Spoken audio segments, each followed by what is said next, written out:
Hello! Aujourd'hui, on va se rendre au Brésil dans les années 70 et je vais te parler d'une œuvre un petit peu particulière qui est sur des bouteilles de Coca-Cola. Aujourd'hui, je vais te parler de Clido Meireles, né en 1948 à Rio de Janeiro. C'est un artiste qu'on connaît principalement pour ses installations, ses sculptures, mais surtout pour son engagement politique. En fait, en 1964, au Brésil, il va avoir un coup d'État qui va par la suite mettre en place une dictature jusqu'en 1985. Et Clido Meireles, il va s'opposer à ça. Et dans les années 70, il va commencer à monter un projet qui s'appelle Insertion en circuit idéologique. Aujourd'hui, on va s'intéresser à son projet Coca-Cola dans cette série, qu'il a réalisé en 1970, qu'il a commencé de réaliser en 1970. Son objectif, c'est d'insérer dans les circuits idéologiques de la société des productions artistiques qui vont dévoiler des messages politiques cachés. Comme on est en dictature, tu te doutes bien qu'il y a de la censure, et lui va faire passer ses messages par divers moyens, notamment à l'aide de ces fameuses bouteilles de Coca-Cola.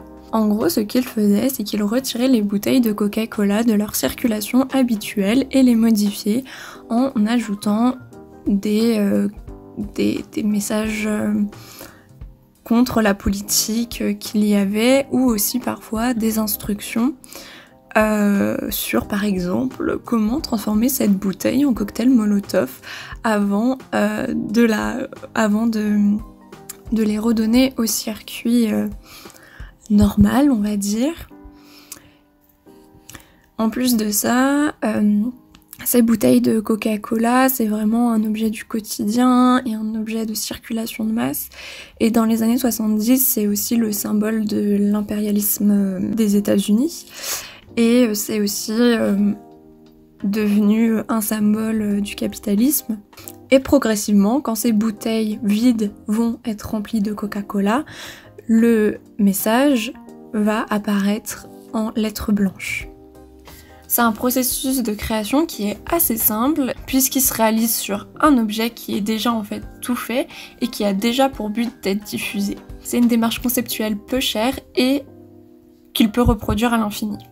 Clido Meireles va salir ainsi l'opinion publique du Brésil en contournant la censure du régime politique et en échappant aussi aux institutions artistiques traditionnelles, que ce soit les musées, les expositions, parce que c'est pas des œuvres à l'origine qui vont être exposés en musée, qui vont être exposés dans des galeries, et en fait ça veut vraiment être son message qui va intégrer des objets du quotidien, ici des bouteilles de Coca-Cola, mais il va réutiliser ce processus avec des billets de banque où le message est imprimé dessus par un tampon.